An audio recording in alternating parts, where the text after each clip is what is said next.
Assalamu alaikum, hürmetli qarindoshlarım.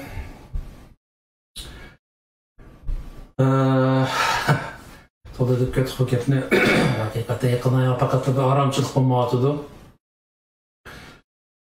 Bugun hamda ta'tilga chiqishdan burun oxirgi 2 kunim qolibdi, xizmat kuni o'tirib bir beslab qolgan ishlarimni qilib deb jiddiy ishlab o'tirsam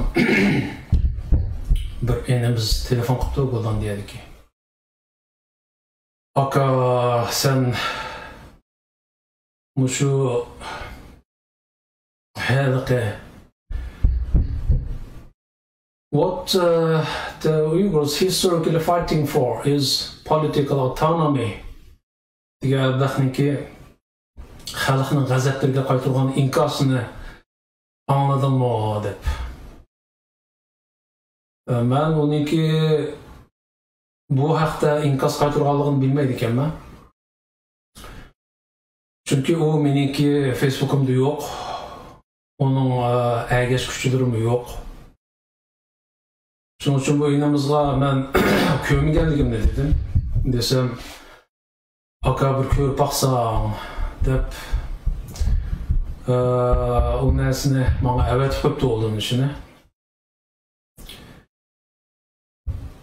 Ko'msammi bo'lgan ko'rgandan keyin juda unutibdi. Nima desanglar, bu evga hamda xalqning irodasiga xilof holda g'arb ellariga bir xato hukm berganni oz deb bizga o'xshash onun fikri qarshi chiqayotganlarni sat til bilan haqoratlabdi. Deydiki, sen haq kallisi yo'q dötxaq. Ma bo'ynining ustidagi axlat qachilaydigan loqomi. Agar bo'lmasa, Google degan bir narsa bor. İnternet kirib Google'ga qarab baq. Bu political autonomy degan gap, mustaqillik degan gap debdi. Endi bu videoni ham gapi bir chiqib ketdi. Qo'ygan savollari muxbirniki. Onun bergen cevaplarımı nəhayət aniq endi. Bu yerda bir qolgan narsa yo'q. Tushuniksiz bir narsa yo'q. Mening bu inglizcem yo'q hisobı endi, ammo inglizcha bilmaydiganimdan tushunadigan darajada, ya'ni masalan o muxbirning so'rog'ini do you Uyghurs want independence from China? Sizlar Uyg'urlar Xitoydan mustaqillik talab qilamsizlar degan savolga bu injiq bevosita javob berolmadi. Berolmaydi-da albatta. Gapni agitib, that's what Chinese government claims that Uyghurs fighting for.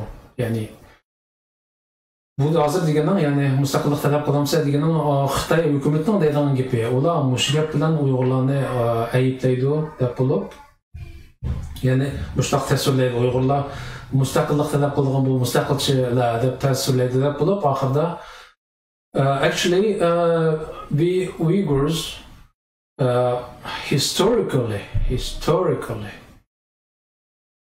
fighting for is political autonomy dedi. Yani historically degan gapni shu qadar vazni bilan dediki, biz Uyg'urlar tarixdan buyon deydi. Siyosiy avtonomiya talab qilib kelgan dedi. Bu gap endi kichik bolami tushunadigan bir gap. Tushuniksiz bir gap emas, oddiy bir gap. Buni bu injiq chiqib senin kallan bolsa, boynunun ustidagi axlat qachilaydigan lo'nqi bo'lmasa deb turib bizga, sizga va menga, ya'ni mustaqillik idisi bor hammamizga mushundaq sat til bilan haqorat qilib turib, yana nomus qilmay, bu political autonomy degan asli mustaqillik degan gap dedi.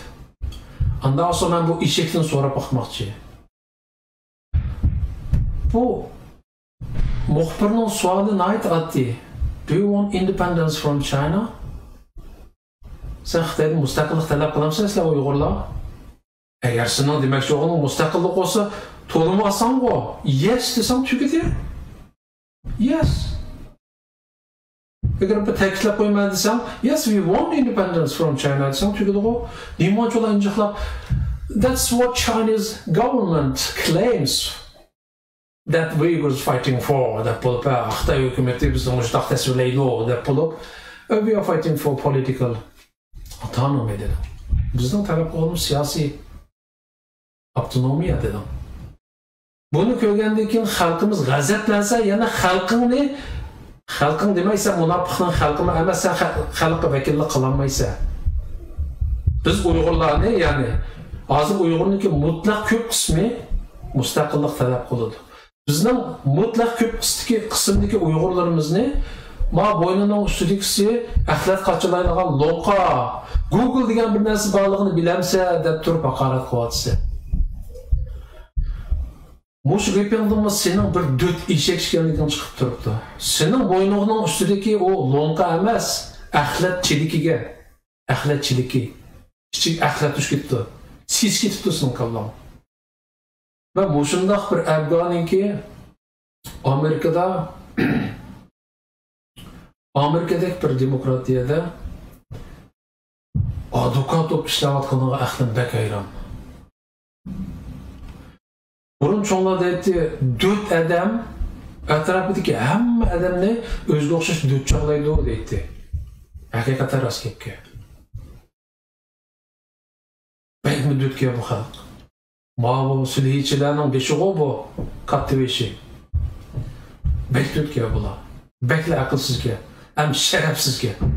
Nomus qilmay o'zining ekraniga chiqib, Germaniyadagi bu podaqi buniki ekranga chiqaribdi-ki, buni ekranga chiqib turib butun Uyg'ur millatiga, ya'ni butun demaydi, 90% dan ortiq Uyg'urga sen aqlsiz deb turib haqorat qildi.